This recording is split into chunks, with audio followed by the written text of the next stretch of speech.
चीज़ें हैं, पढ़ा लिखा, विद्वान और ज्ञानी।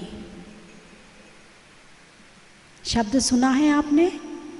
पढ़ा लिखा, विद्वान और ज्ञानी। तीनों में अंतर है या तीनों एक हैं? तीनों में बहुत अंतर है, बहुत अंतर है। पढ़ा लिखा कौन है?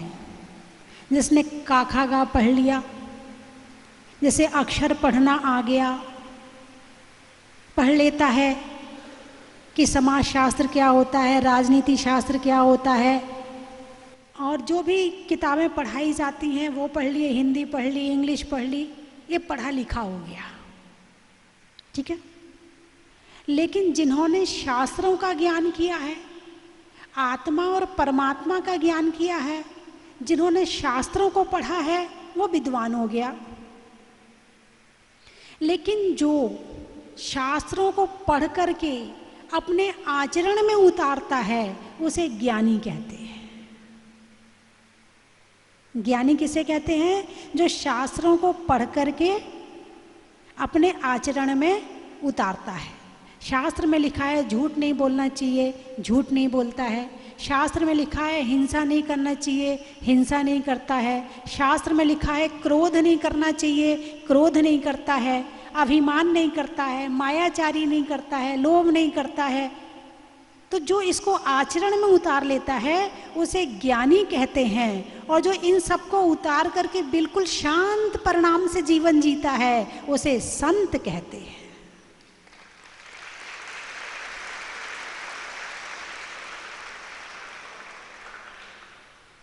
भारत देश एक नहीं, अनेक धर्मों को मानने वाला है, और हर धर्म एक ही चीज़ सिखाता है, शांत रहो। चाहे हिंदू धर्म हो, चाहे कोई भी धर्म हो। यदि कोई धर्म शांत रहना नहीं सिखाता है, इसका मतलब कि उसके अंदर अभी कहीं ना कहीं है। तो शांत रहना, क्रोध नहीं करना, मान नहीं करना, मायाचारी नहीं करना, लोभ नहीं करना।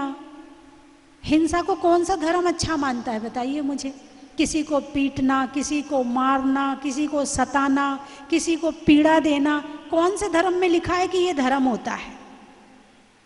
किसी भी धर्म में नहीं लिखा है। तो आप स्कूल क्यों आते हो?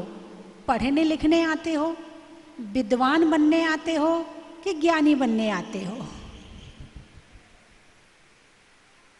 बच्चे बताएंगे। आप स्कूल क्यों आते हो? पढ़ने लिखने आए हो, विद्वान बनने आए हो या ज्ञानी बनने आए हो? अभी पहली वाली बात ठीक लगेगी। क्या करने आए हैं?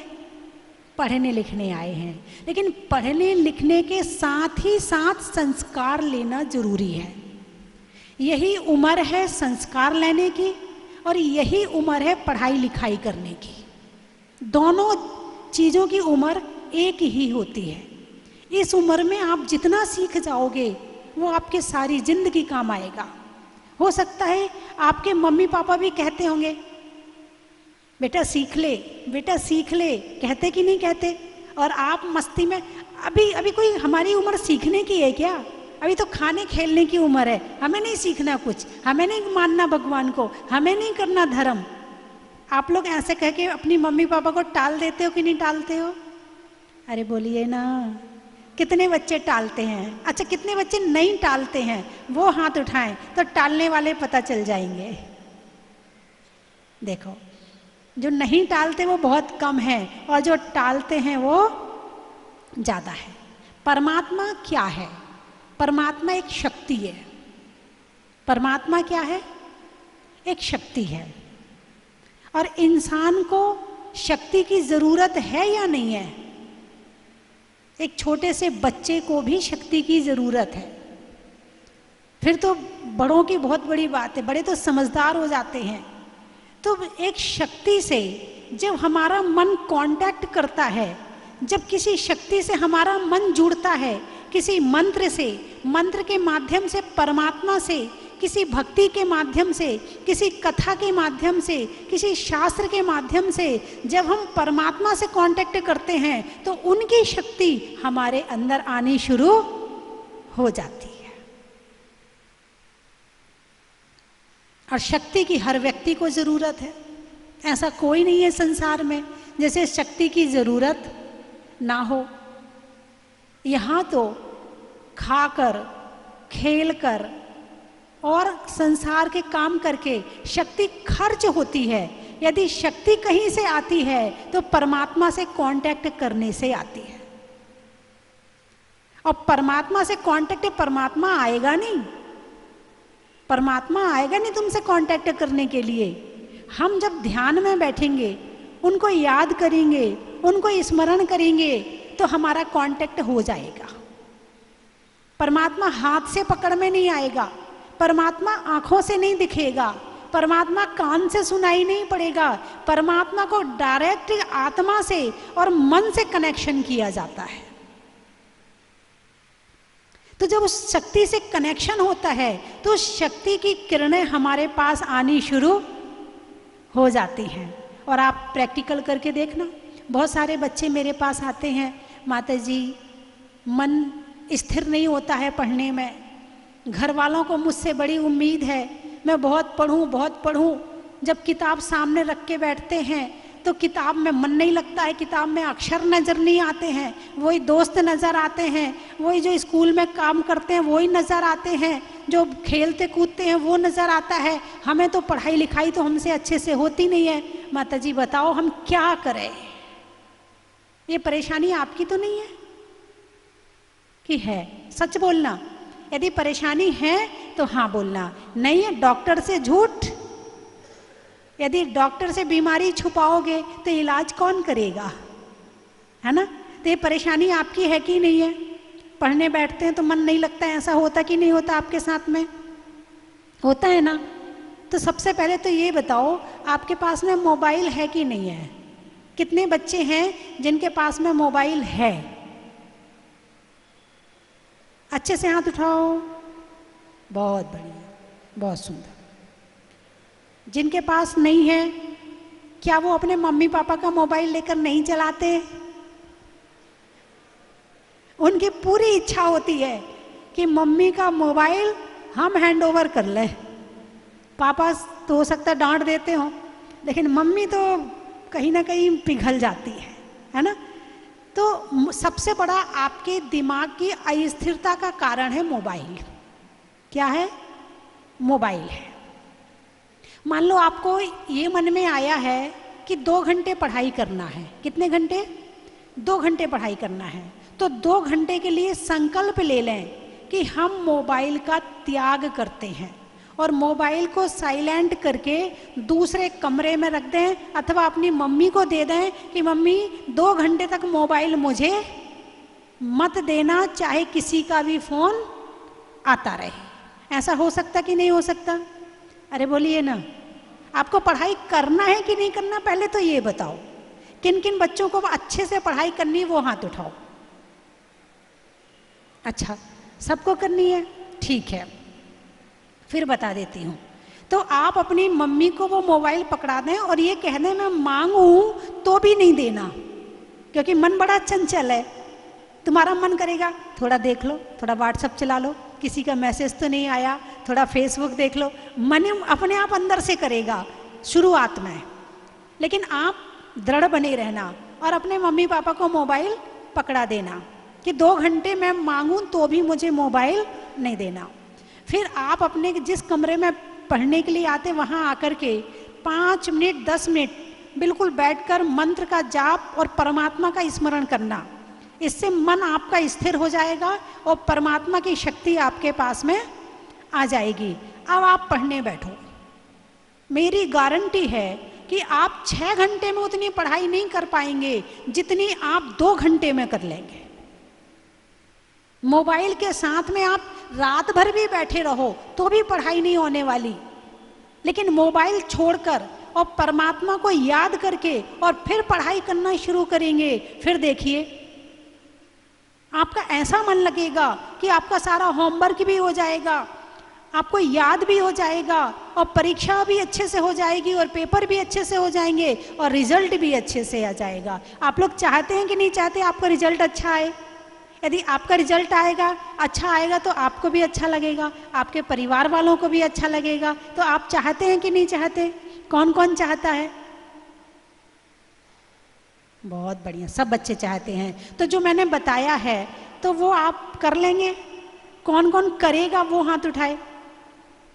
कितने बच्चे 2 घंटे मोबाइल छोड़कर घर में और पढ़ाई? कुछ बीच वाले बच्चों ने नहीं उठाया हाथ। हाँ, बहुत बढ़िया, बहुत अच्छा। और इसके साथ साथ मेरा आशीर्वाद भी आपके साथ है कि आप बहुत अच्छे से पढ़ाई करें, बहुत अच्छे नंबर लेकर आएं, बहुत आगे बढ़ें।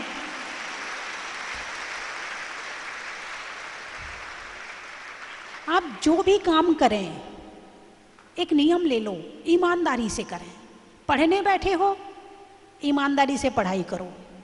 मोबाइल चला रहे हो, ईमानदारी से मत चलाओ।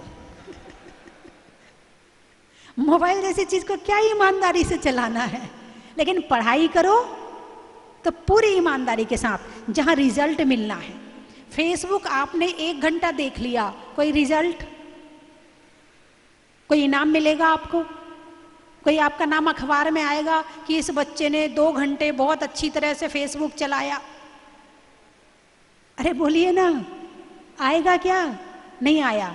कोई इनाम मिलेगा कि ये बच्चा मोबाइल चलाने में बहुत एक्सपर्ट है? नहीं मिलेगा ना।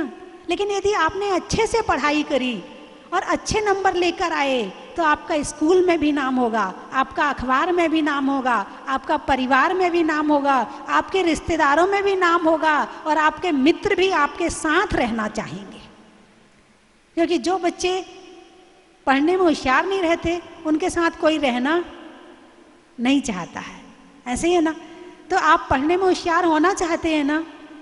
यदि इसमें लापरवाही ना बरती जाए, यदि इसमें थोड़ा सा भी अपने जीवन के प्रति लापरवाह ना रहा जाए, सावधान होकर इस उम्र को जिया जाए, तो इस उम्र में आप इतना प्राप्त कर सकते हैं, इतना प्राप्त कर सकते हैं कि शायद आप जिंदगी में भी कभी प्राप्त नहीं कर सकते हैं। लेकिन यही उम्र होती है, मजा कर लो, बातें मार लो, दोस्तों से बात कर लो, मित्र बना लो। इसी उम्र में ये अंदर से मन करता है। आप अपने माता पिता को धोखा देते हो कि नहीं देते हो? चलाते तो मोबाइल हो और उनसे कहते मैं पढ़ाई कर रहा हूं ना, मोबाइल में आजकल पढ़ाई होती है, मैं पढ़ाई कर रहा हूं ना। ऐसा करते हो कि नहीं करते हो? करते हो ना? ऐसा नहीं करना है, क्योंकि सबसे ज्यादा शुभ चिंतक आपके माता पिता होते हैं, सबसे ज्यादा भला चाहने वाले आपके माता पिता होते हैं। और जो अपने माता पिता का दिल दुखाता है वो कभी सुखी रहने वाला नहीं है। इसलिए यदि सबसे ज़्यादा आप अपने माता पिता का सम्मान करें तो जीवन में आपको बहुत सफलताएं मिलेंगी। जिसको डिप्रेशन की बीमारी होती है, दिखने में तो सही नज़र आता, आँख सही है, कान सही है, नाक सही है, मुंह सही है, शरीर सही है, लेकिन दिमाग खराब है, उसका जी नहीं पा रहा है वो। उसका कारण भी यही है कि वो अधिक से अधिक मित्रता, फिर निभाने का चक्कर, फिर ना निभा पाए तो उसकी टेंशन, फिर उसके बाद मोबाइल के साथ उतनी बातें करना, पर जॉब करता है तो उतने घंटे फिर लैपटॉप में काम करना। और जब दिमाग उसका बजल हो जाता है, उसका दिमाग खराब हो जाता है, तो वो डिप्रेशन में आ जाता है।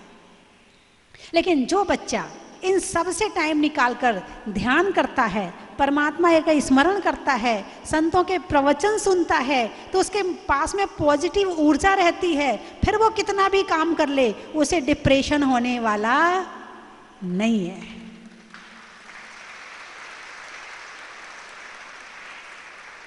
इसीलिए सत्संगति, परमात्मा का ध्यान, परमात्मा की मंत्र जाप, धर्म के प्रति भावनाएं और प्रवचन सुनना, ये आपके स्वस्थ रहने के लिए सबसे बड़ी दवाई है। तो कितने बच्चे हैं जो अपने जीवन में धर्म नहीं छोड़ेंगे? वो हाथ उठाकर बताएं। अपने जीवन में धर्म नहीं छोड़ेंगे, चाहे कितने पढ़े लिखे हो जाओ, चाहे कहीं जॉब कर लेना, कुछ भी कर लेना, मगर 15 मिनट आधा घंटा परमात्मा के लिए नहीं, अपने लिए देना। परमात्मा को हमारी जरूरत नहीं है, बात समझने की कोशिश करना और ध्यान रखना इस बात का। परमात्मा को हमारी जरूरत नहीं है, हमें परमात्मा की जरूरत है। ठीक है, तो आज से अपने अपने अपने घर में शुरू कर दोगे 15 मिनट पढ़ने के पहले, है ना, और पढ़ने के तुरंत बाद मोबाइल नहीं चलाना, रेस्ट करना, दिमाग को रेस्ट देना, मोबाइल नहीं चलाना। ऐसा हो सकता है क्या? बंधुओं, सारी दुनिया हमारे लिए मेहनत कर रही है, हम फिर भी ना पढ़ाई कर पाएं, हम फिर भी अच्छे संस्कार ना सीख पाएं, तो हमारे जीवन में फिर हमने किया क्या? कुछ भी नहीं किया, सबकी मेहनत बेकार कर दी। जो उम्र आपकी अभी ये है ना, ये टर्निंग पॉइंट है। क्या है ये? टर्निंग पॉइंट, मोड़ है ये। यदि इस उम्र में सही जगह मुड़ गए तो रास्ता सारी जिंदगी सही चलेगा, और इस उम्र में यदि गलत जगह मुड़ गए तो सारी जिंदगी गलत रास्ते पर ही जाना पड़ेगा। इसलिए इस उम्र में खुद को संभालना बहुत जरूरी है।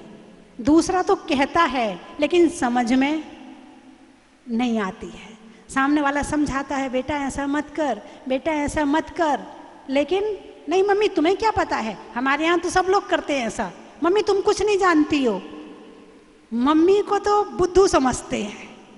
अब बेचारी मम्मी क्या करे, प्यार करती है बच्चों से, चुप रह जाती है। लेकिन नहीं, मम्मी कहे ऐसे कपड़े नहीं पहनना, मम्मी कहे ऐसा नहीं करना, तो अपनी मम्मी की बात को, क्योंकि वो आपको प्यार करती है, आपके लिए कितना काम करती है, आपके लिए कितनी मेहनत करती है। यदि आप एक हॉस्टल में रहते हो ना, तो कितना पैसा लगता है, कितना खर्च होता है, और आपकी मम्मी आपसे पैसा लेती है क्या? फिर भी आपकी सेवा करती है। तो ये जो जीवन का टर्निंग पॉइंट, ये उम्र जो आपकी चल रही है, इस उम्र में ज्ञान होना, सावधान होना जरूरी है। और एक मैंने किताब लिखी है, टर्निंग पॉइंट। इस किताब का क्या नाम है? Turning point. ये किताब आपको, इन बच्चों को जरूर पढ़वानी है। मैं आप 5-7 किताब तो ये यहाँ पर हैं, और कहोगे तो और भेज दूंगी। लाइब्रेरी में रखो, जबकि आपका पीरियड फ्री होता है तब आप जाके इस किताब को पढ़ो। इस किताब को एक बार नहीं, कम से कम 3 बार पढ़ना है। कितने बार पढ़ना है? 3 बार। आपको इसमें बहुत कुछ मिलेगा, बहुत कुछ मिलेगा, इतना मिलेगा कि ये आपकी सारी जिंदगी काम आएगा। जो आपके जीवन में मैं सिखाना चाहती हूँ, 4 बार और 8 बार आकर सिखाना चाहती थी, शायद नहीं आ पाऊंगी, लेकिन इस टर्निंग पॉइंट किताब के माध्यम से ये काम हो सकता है। तो जितनी टीचर बैठी हैं वो भी इस किताब को पढ़ें, और जो बच्चे हैं वो भी इस किताब को पढ़ें। तत्वों में 7 का, भोजन में भात का, और तीर्थंकरों में मुनि सुब्रत नाथ का, सब्जी में जीरा का, रत्नों में हीरा का, और तीर्थंकरों में महावीरा का, बाग में फूल का, वृक्ष में मूल का, और जयपुर में महावीर स्कूल का, सोने के लिए सेज का, अच्छे कार्य के क्रेज का, और महावीर कॉलेज का। बड़ा ही महत्व बोलना है आपको। रसोई में कढ़ाई का, करने में बड़ाई का, और बच्चों के लिए पढ़ाई का,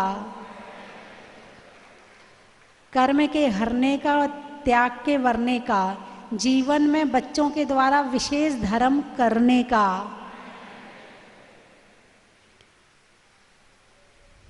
और आप शब्द बोलो, मैं महत्व बताऊंगी। टीचर्स का, अच्छा आप लगा लेना। शरीर में फीचर का, बरसात में कीचड़ का, और महावीर स्कूल की टीचर का, और बताओ, कमेटी का, ट्रेन में टीटी का, घर में बेटी का, और महावीर स्कूल की कमेटी का बड़ा ही महत्व है। किसान में हल का, समय में पल का, और महावीर स्कूल के प्रिंसिपल का बड़ा ही महत्व है। जंगल में नागों का, शहर में बागों का, और महावीर स्कूल के बच्चों का बड़ा ही महत्व है। बहुत सारी चीज़ें होती है जो हमें अच्छी नहीं लगती, तो हम हर चीज़ के अंदर पॉजिटिवनेस कैसे ढूंढें? जो स्वस्तिधाम जहाजपुर के नाम से यूट्यूब पर सर्च करना, उसमें बहुत सारे प्रवचन हैं। आप प्रवचन सुनोगे तो आपकी जो थिंकिंग है वो पॉजिटिव होनी शुरू हो जाएगी, है ना? चाहिए तो मैं ये पूछना चाहती हूँ कि हमें कौन सा मार्ग अपनाना चाहिए, दुनियादारी का, संतों का, या मध्यम मार्ग? दुनियादारी का मार्ग या संतों का मार्ग, योग वैराग्य का, या फिर मध्यम मार्ग? संत क्यों बनते हैं? शांत होने के लिए। शांत क्यों होना है? कि हम पाप और कषायों से दूर रहें। शांत क्यों होना है? क्योंकि जो पाप कर रहा है वो व्यक्ति शांत नहीं है, और जो शांत है वो पाप नहीं कर रहा। पाप का फल दुख और पुण्य का फल सुख। पाप का फल दुख और पुण्य का फल सुख। तो संत क्या कर रहा है? पाप से दूर है और पुण्य में बैठा है। भले पुण्य चाहिए नहीं उसे, लेकिन आएगा अपने आप। तो उसका ये जन्म भी सुधर जाएगा, अगले जन्म भी सुधर जाएगा, और एक जन्म ऐसा आएगा कि उसकी आत्मा परमात्मा बन जाएगी। इसलिए श्रेष्ठ है कि साधु बनो, संत बनो। जो नीली किताब लिखता है कि पहले से ही उसी फील्ड में जाना है, तो हम उसे चेंज कर सकते हैं या उसको विनती करके? देखो, पहली बात तो ये मानो कि कर्म है।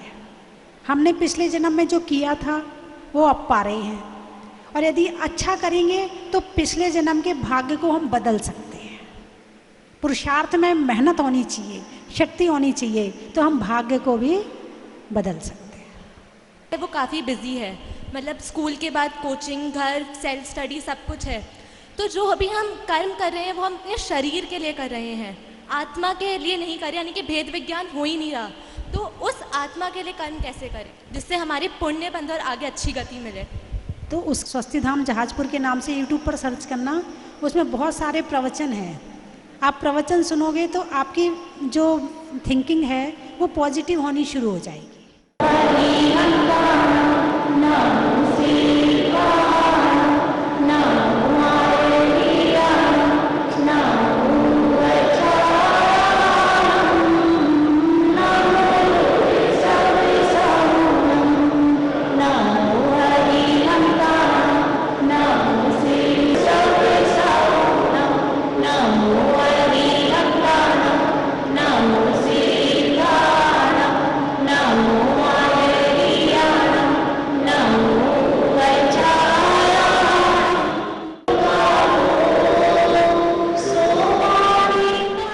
बच्चों को बहुत बहुत मंगल आशीर्वाद हैं और अच्छे मार्ग पर चल के बहुत आगे बढ़े। मेरा यही आशीर्वाद है आप सबके लिए।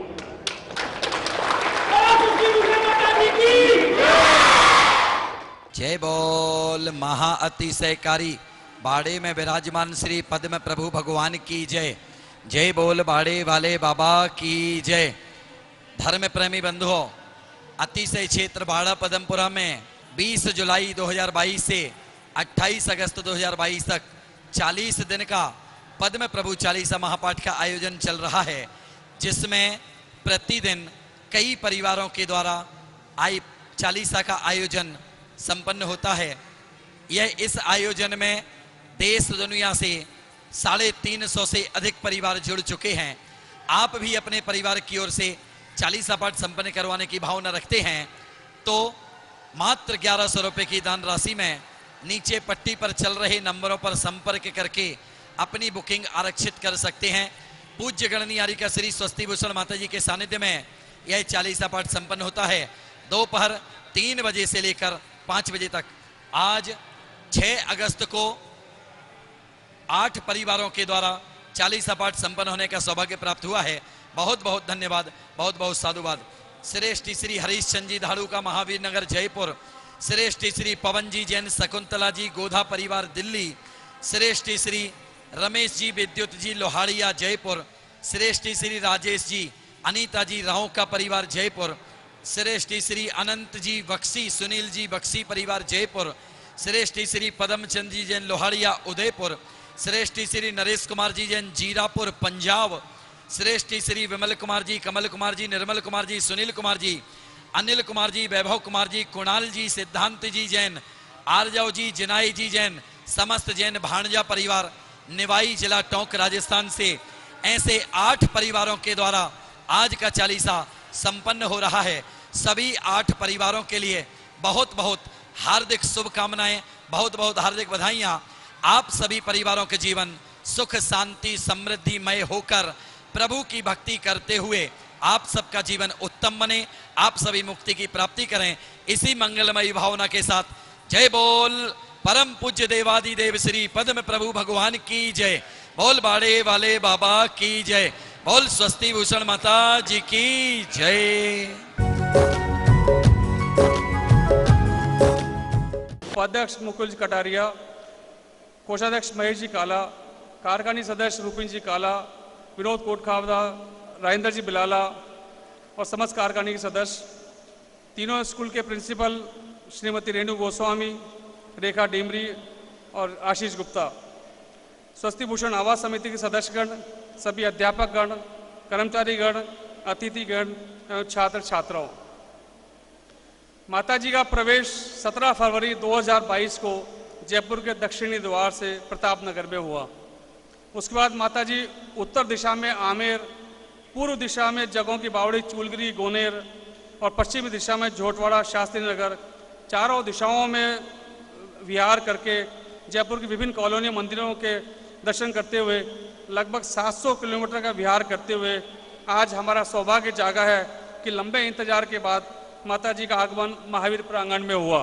परम पूज्य आर्यिका 105 स्वस्ति भूषण माता जी का जन्म मध्य प्रदेश की पावन धरा पर बसने वाले शहर छिंदवाड़ा में 1 नवंबर 1969 को हुआ और तत्काल ही नामकरण संगीता किया गया। प्रारंभ से ही आप हर कार्य में क्षेत्र में प्रवीण रही, भले ही वह लौकिक शिक्षा हो या आत्मिक शिक्षा। आपने जैन धर्म की शिक्षा के साथ साथ एमए में संस्कृत शिक्षा ग्रहण करी। सन 1985 में 16 वर्ष की उम्र में आपने आचार्य श्री 108 पुष्पदंती सागर जी महाराज से ब्रह्मचर्य व्रत की दीक्षा ली। प्रारंभ से ही आध्यात्मिक व धर्म में रुचि होने के कारण आपने पुनः 1992 में आचार्य श्री 108 विद्याभूषण सन्मति सागर जी महाराज से जीवन चक्र ब्रह्मचर्य व्रत लिया और आत्म कल्याण के पथ की ओर अग्रसर हो गई। 24 जनवरी 1996 को वह शुभ बेला आई जब आपने उत्तर प्रदेश के इटावा शहर में आचार्य श्री 108 विद्याभूषण सन्मति सागर जी महाराज से आर्यिका दीक्षा ली। आचार्य श्री ने आपको आर्यिका स्वस्ति भूषण नाम प्रदान किया। आपका प्रथम चातुर्मास उत्तर प्रदेश के कोरावली ग्राम में हुआ। आपने 150 से अधिक पुस्तकें और जिनवानी लिखी, जिनमें जिनपद पूजानपली प्रमुख है। दीक्षा के उपरांत जगह जगह अनेक शहरों में, कस्बों में, गांवों में धर्म प्रभावना की और अग्रसर रही। आपका वात्सल्य की प्रतिमूर्ति है एवं आपकी वाणी ओजस्वी है। आपके प्रशांत प्रेरणा से राजस्थान भीलवाड़ा के जिले में जहाजपुर ग्राम में आपने भगवान 1008 मुनि सुव्रतनाथ भगवान का मंदिर का जहाज के आकार का भव्य निर्माण किया। भव्य कलात्मक एवं रचनात्मक दृष्टि से मंदिर का निर्माण कराया, जो कि आज पूरे विश्व के पटल पे है और आज हर आदमी ये चाहता है कि मैं जहाजपुर मंदिर के जाके दर्शन करूं। मंदिर जी में स्थित भगवान मुनि सुव्रतनाथ की अलौकिक भव्य कलात्मक प्रतिमा अनायासी लोगों को अपनी ओर आकर्षित करती है। उसकी अनूठी बनावट के लिए प्रसिद्ध है। यही कारण कि वर्तमान में हजारों दर्शनार्थी मंदिर जी में दर्शन लाभ हेतु आते हैं। यह सब आपके प्रताप और आशीर्वाद से ही संभव हुआ है। आज ये विद्यालय प्रांगण आपके चरणों में अभिभूत है और हम गौरवान्वित महसूस कर रहे हैं। वंदामी माता जी, जय महावीर। आपसे आए हैं और यहाँ का अद्भुत नज़ारा देख के मन गदगद हो गया है। हे प्रभु, हे प्रभु, सुमरतनाथ भगवान हमारी सुन लेना, बारंबार बुलाना प्रभु, बारंबार बुलाना। बोल सुमरतनाथ भगवान की जय। इन्हीं दिनों में जहाजपुर के दर्शन करने के लिए हम 5-6 यात्री यहाँ पर आए थे, तो माता जी के बातचीत हुई। उन्होंने बोला कि आप यहाँ पर बस लेके आना, और उनका ये आशय ही है कि 1 वर्ष के अंदर हम पूरे पंजाब से अपने पूरे सभी यात्रियों को लेकर आए हैं।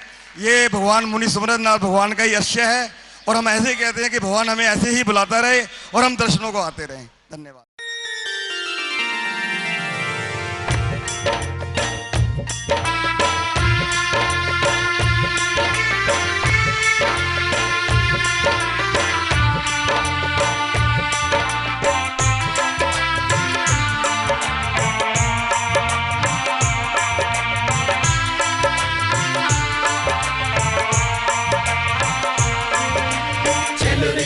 चलो चलो रे चलो रे चलो चलो जहाजपुर, चलो रे चलो रे चलो चलो रे चलो रे चलो चलो जहाजपुर। पुकारे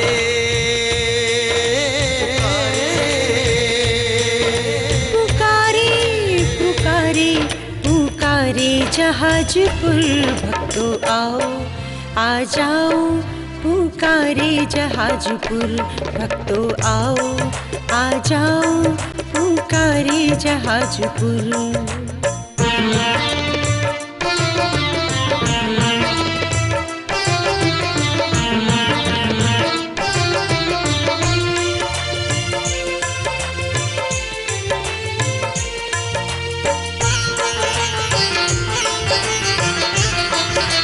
जहाजपुर विजिट के दौरान स्वस्ति धाम मंदिर में यहाँ पर दर्शन करने का मौका मिला, और इस दर्शन के दौरान प्रतिमा देखी, ये देख करके मैं अभिभूत हूँ।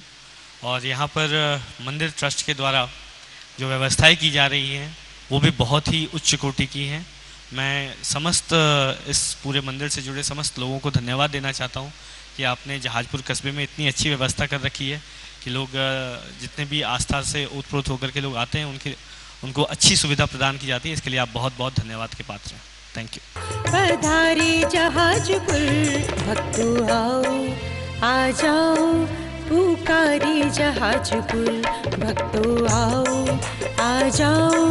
पुकारे जहाजपुर। पुकारे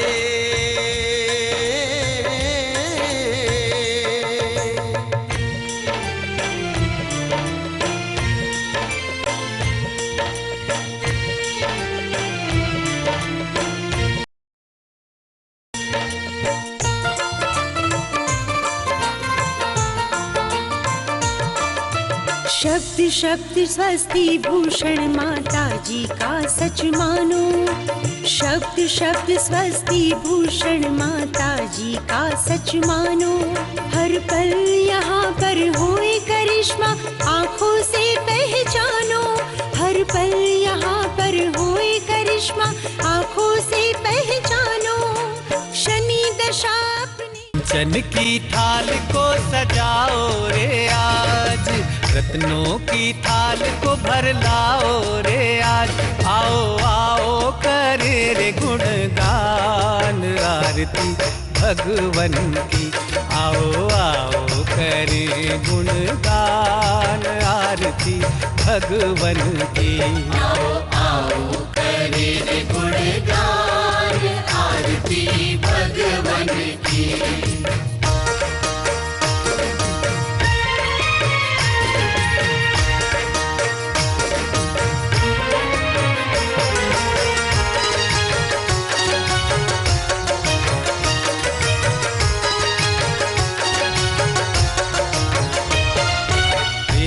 सुमित्र के राज दुलारे, माँ पद्मा जी के नैनों के तारे।